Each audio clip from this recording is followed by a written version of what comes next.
Hi, you're listening to Clinomic Radio bareng gue Dinia, founder dan CEO-nya Clinomic.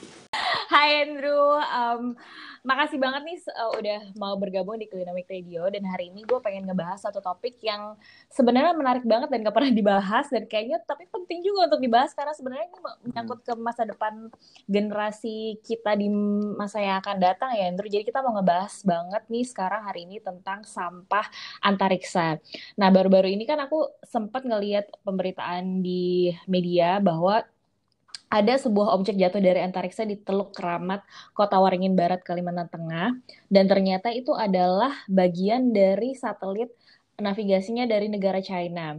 Nah, pas ngebaca berita ini, terus kemudian ngelihat postingannya Andrew ini teman aku ya guys. Jadi kita kenal dari zaman kuliah ya Andrew. Kita sama-sama kuliah di Fakultas Hukum Universitas Indonesia dan nanti Andrew bakal cerita lebih lanjut background studinya dia, kenapa akhirnya Andrew aku ajak ngobrol di Clinomic Radio kali ini karena relevan banget.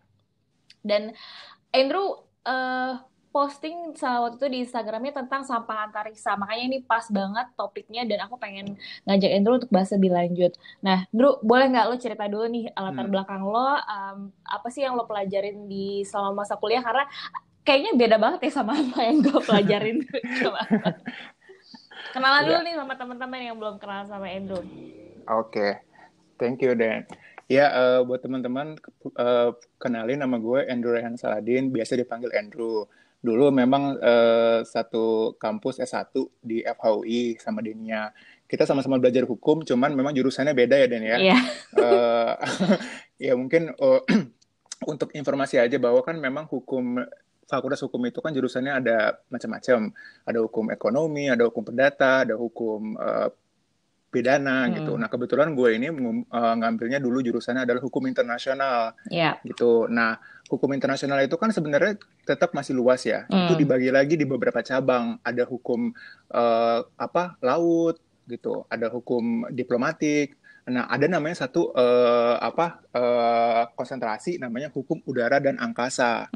Nah kebetulan dulu gue pas S1 ngambilnya itu hukum udara dan angkasa, lebih ke ngambil skripsinya ya gitu. Gitu. Jadi tapi semua mahasiswa hukum internasional wajib ngambil hukum udara dan angkasa itu. Nah kebetulan waktu itu ketika gue selesai studi S1 banget, kan dulu kan gue skripsinya hukum udara nih gitu. Nah gue pengen tuh lebih tinggi lagi dong dari udara, yaitu angkasa gitu. Star Wars ya, makanya Star Wars ya. Nah makanya gue S2 tuh pengen banget belajar hukum, ngambil hukum angkasa atau space law bahasa Inggrisnya gitu ya. Nah kalau sekarang sih namanya hukum antariksa. Kenapa? Karena sudah ada undang-undangnya, undang-undang tahun 2013 yaitu undang-undang keantariksaan. Makanya definisi yang benar tuh sekarang antariksa lah gitu, hukum antariksa. Nah setelah itu gue memutuskan untuk ngambil hukum antariksa. Nah kebetulan kemarin itu gue ngambil S2 di Universitas Keio di Tokyo. Yang mereka juga kebetulan ada buka jurusan tentang hukum antariksa. Nah gitu.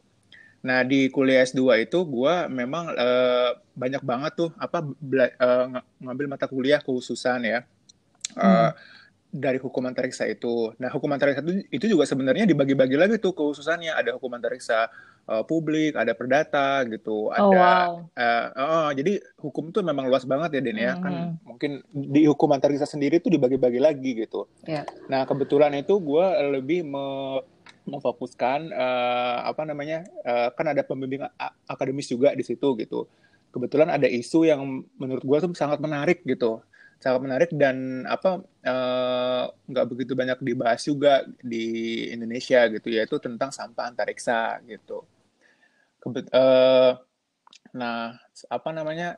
Tesis gue juga waktu itu memang lebih fokus ke sampah antariksa ini. Jadi lebih ke arah ini ya, hukum lingkungan internasional juga gitu. Jadi lebih dia juga ada kaitannya dengan itu gitu. Hukum antariksa, hukum antariksa dan lingkungan. Kenapa lingkungan? Karena ini berkaitan dengan polusi gitu. Kan namanya juga sampah kan ya, sampah antariksa. Jadi mungkin yang perlu diketahui, Kan mungkin teman-teman mungkin taunya sampah itu adanya di permukaan bumi ya, atau di udara kita, misalnya polusi udara, ada polusi di sekitar Iya, sampah lah, di air, di plastik dan plastik, ya lain-lain. gitu. Heeh. Nah ternyata di Hmm. luar atmosfer kita ini juga ada sampah gitu, namanya sampah antariksa gitu. Hmm. Nah sampah antariksa itu sebenarnya apa sih gitu kan? Sampah antariksa itu sebenarnya apa namanya, semua benda buatan manusia itu yang mengorbit bumi namun Hmm. tidak memiliki fungsi lagi gitu. Jadi ini benda-benda ini misalnya ya satelit-satelit yang kita luncurkan gitu, yang sudah nggak beroperasi lagi karena masa kerjanya sudah habis gitu, dan roket-roket itu sudah menjalankan tugasnya. Kalau untuk gampangnya sih inilah Hmm. satelit sama roket bekas gitu. Tapi sebenarnya Hmm. itu hanya sebagian kecil aja ya. Sebenarnya selain itu banyak lagi yang lain jenis sampah itu. Nah itu Mm-mm. Drew, si sampah antariksa ini tuh kalau ngelihat Mm-mm. dari foto yang Mm-mm. lo posting di Instagram itu kan Betul, banyak betul, banget ya betul. ternyata. Drew, oh my god, itu ngeri banget ngelihat fotonya ya teman-teman. Nanti gue akan reposting di Instagram Clinomy karena foto yang diposting Andrew mengenai sampah antariksa itu ternyata tuh kayak banyak banget gitu Mm-mm. melayang di luar sana, di Mm-mm. antariksa sana gitu. Nah itu tuh sampah yang emang dari dulu dan Iya, itu mengorbit di sekitar bumi dan itu nggak kemana-mana iya. gitu. Maksudnya bukannya antariksa itu Ah, luas ya, kok mereka nggak menyebar kemana-mana tapi tetap di kenapa situ tetap gitu ya. stay di Ah, keliling bumi ya? oke, jadi mungkin perlu diketahui dulu gitu. Sebenarnya asal muasal dari mana sih sampah-sampah ini kok bisa ada gitu ya gitu. Hmm, Jadi mungkin yang perlu diketahui dari sejarah kegiatan keantariksan manusia, umat manusia itu kan dimulai tahun 1957 itu ketika Rusia hmm, meluncurkan roket pertamanya waktu itu Sputnik. Nah itu dulu tuh sebelum tahun itu nggak ada tuh wahana antariksa buatan manusia di luar atmosfer kita, nggak ada sama sekali itu. Itu benar-benar oke, kosong sama sekali. Nah sejak tahun 57 sampai sekarang itu kan udah mulai kegiatan keantariksa manusia itu dimulai ya. Jadi banyak banget Rusia. hmm, Kalau zaman dulu masih negara-negara maju lah gitu, atau spacefaring countries namanya. Itu mulai tuh meluncurkan hmm, satelit, meluncurkan roket gitu. Nah itu kan semakin kesini semakin banyak ya jumlah yang diluncurkan gitu. ya, Nah ada beberapa, jadi sampah antariksa itu bisa macam-macam, bisa karena memang dia disengaja dan tidak disengaja. Nah kalau disengaja itu misalnya gini, misalnya ada negara-negara yang apa namanya melakukan penembakan satelit tersebut karena satelit misalnya udah nggak beroperasi lagi gitu ya. Jadi ada negara yang ya, menghancurkan satelit tersebut. Nah, ketika satelit itu dihancurkan, itu kan jadi serpihan-serpihan tuh. Serpihan-serpihan itu. Nah, hmm, serpihan-serpihan itu sampah antariksa dan dia tuh mengorbit bumi.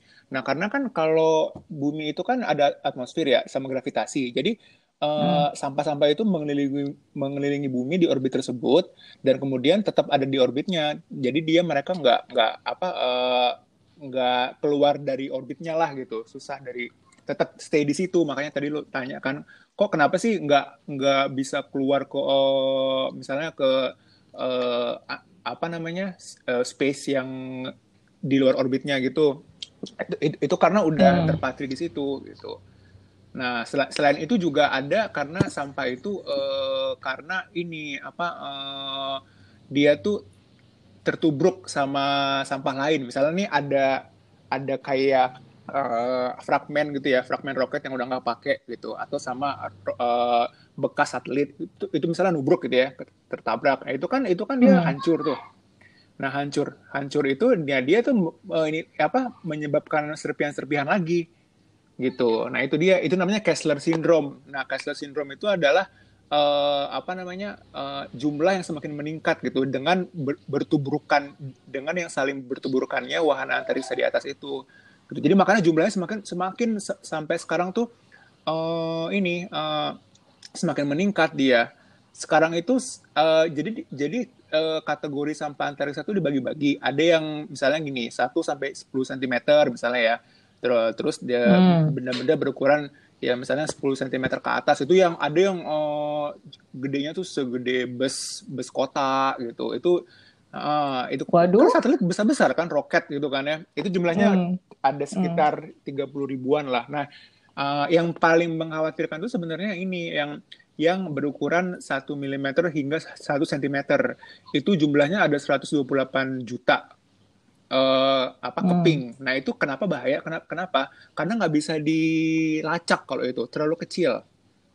Tapi tetap membahayakan karena jadi jangan membayangkan sampah yang kecil-kecil tadi itu, walaupun kecil, kalau kecil gitu nggak bahaya dong kalau kena gitu kan, misalnya mungkin mikirnya gitu ya teman-teman gitu. Tapi jangan salah, dengan kecepatan di antariksa yang sekitar 7 km per detik gitu ya, itu bisa ekuivalen sekitar 25.000 km per jam. Itu sampah yang kecil itu, yang tadi kecil itu sama aja punya energi yang sebanding dengan sebuah mobil yang bergerak dengan kecepatan 100 km per jam. Jadi itu sangat membahayakan gitu. Bayangin untuk si satelit-satelit yang ada di sana ya. Misalnya kita Indonesia ya meluncurkan satelit kita gitu, atau nanti yang dibawa sama roket asing misalnya gitu. Kita udah invest mahal-mahal gitu kan. Untuk peluncuran satelit itu, tiba-tiba karena tertubruk sampah antariksa itu jadi nihil gitu. Jadi dampaknya tuh cukup signifikan gitu untuk kegiatan kita di masa mendatang gitu, karena kan kita sebagai generasi muda akan terus ini kan, jadi kita tuh nggak bisa lepas dari antariksa gitu, kita sangat tergantung sebetulnya. Telekomunikasi, betul. Apalagi kan komunikasi. Seperti ini kita kan pasti berhubungan sama satelit juga nih. Oke. Apalagi dan dampak yang bahayanya itu ternyata juga nyata banget nih ketika kita lihat berita-berita yang tiba-tiba debris satelit jatuh ke Kalimantan ya, dan ternyata tuh bisa kejadian kayak gitu ya. Kepada bumi. Jadi dampak sampah antariksa itu selain adanya tadi tuburukan dengan satelit di atas kita yang masih berfungsi gitu ya, atau misalnya peluncuran roket yang ada manusianya bisa juga terancam di situ, atau juga bisa menabrak ke International Space Station, bisa juga dampak kepada bumi, yaitu dia masuk ke atmosfer gitu ya, tapi ternyata dia tidak terbakar di atmosfer, tetap masuk ke wilayah bumi gitu. Nah, itu kan bisa jatuh, bisa menyebabkan kerusakan kan, bisa ke properti, bisa ke manusia. Nah, itu kan bisa dampaknya panjang lagi gitu kalau udah berhubungan sama misalnya kematian atau kerusakan properti. Iya, ya, kebayang sih gitu. Soalnya yang diberitakan baru-baru ini tuh juga bendanya gede banget sih. Bukan kecil, bendanya gede, dan nggak kebayang tiba-tiba itu barang kayak jatuh dari langit. Dan itu bukan yang pertama kali ya di Indonesia, itu udah beberapa kali tuh kerusak ada benda antariksa yang jatuh ke wilayah kita. Itu baru wilayah kita, belum wilayah negara lain. Iya. Negara-negara lain ya. Nah, Andrew, ini kan sebenarnya kayaknya sampah antariksa ini kan juga udah jadi masalah yang real banget ya. Dan so far sejauh ini tuh yang dilakukan oleh masyarakat dunia gitu, mesti kayak negara-negara lain tuh apa sih untuk memitigasi atau menyelesaikan atau at least kayak address isu ini gitu. Jadi kan ini isunya itu sudah ke masyarakat internasional sebenarnya ya, karena kan ini menyangkut ke kegiatan kemanusiaan gitu. Ini kan kegiatan keantariksaan itu adalah the province of human mankind gitu. Jadi semua manusia ini ada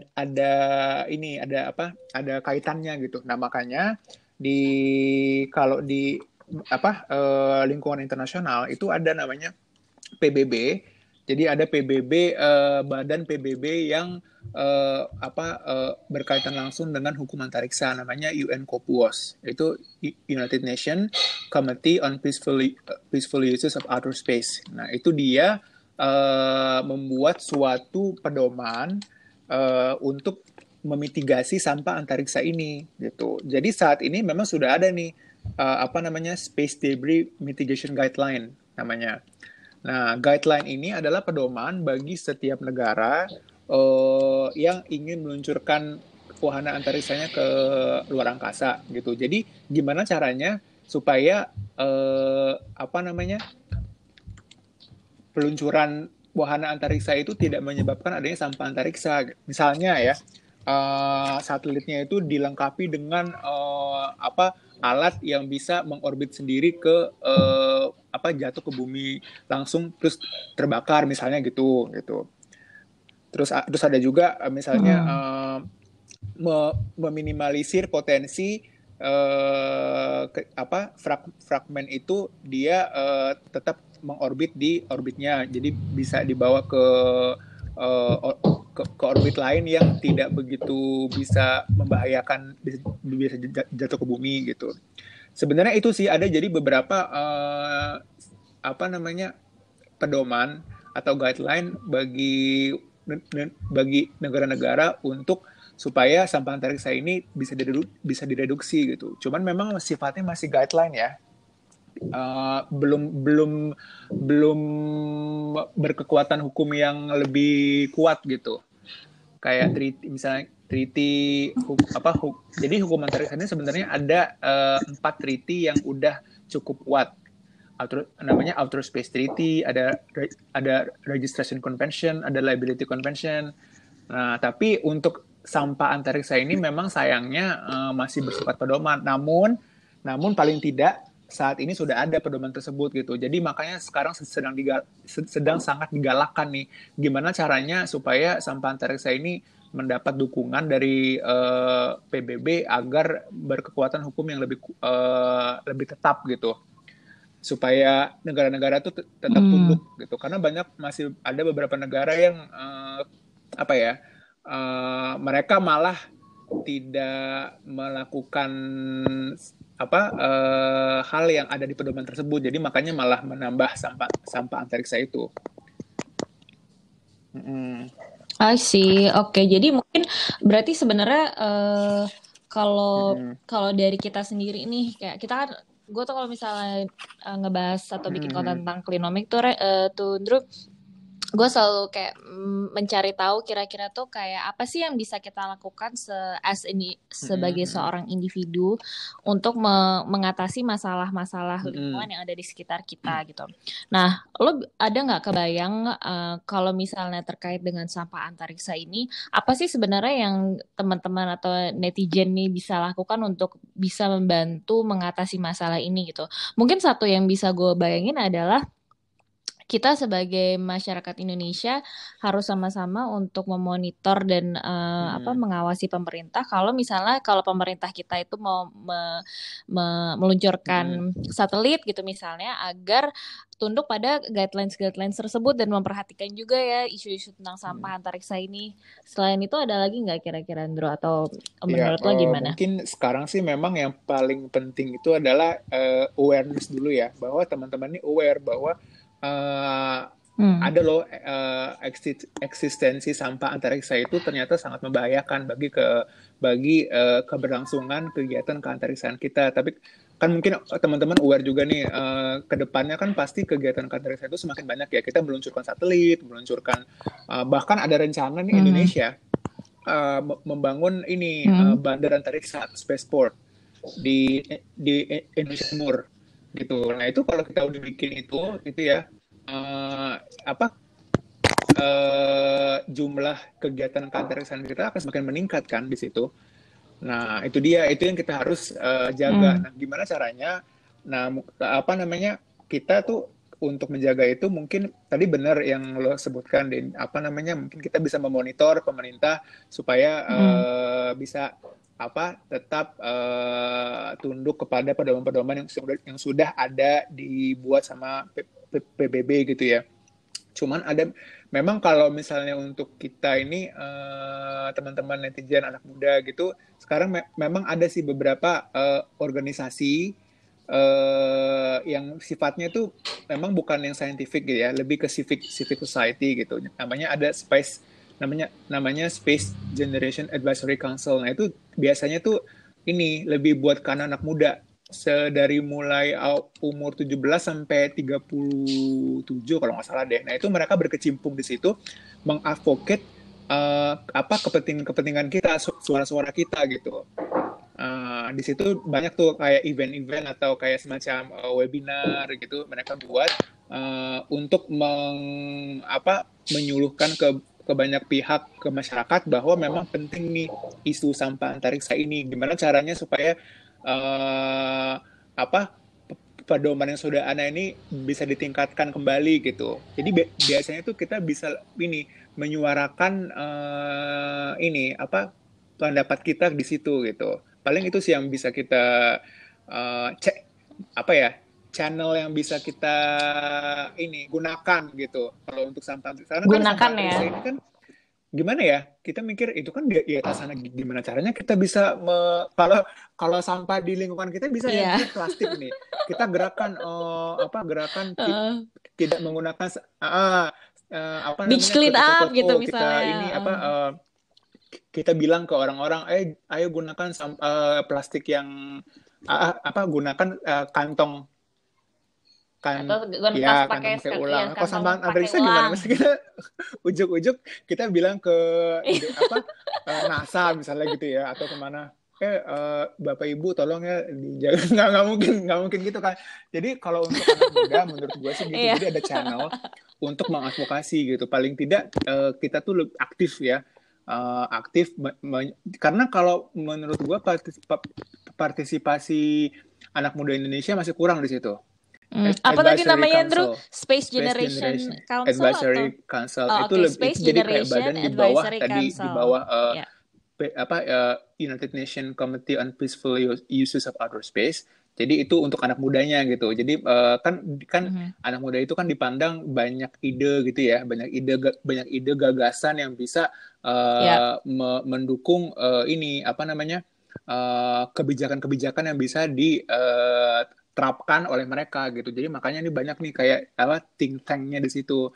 Bisa aja kan dari teman-teman yang punya gagasan atau mungkin setelah mendengarkan podcast ini lebih tertarik gitu untuk lebih mengetahui apa sih sebenarnya sampah antariksa itu, gimana caranya supaya gue bisa berkontribusi untuk bisa setidaknya gimana caranya kita punya kontribusi untuk memitigasi menambahnya sampah tersebut gitu.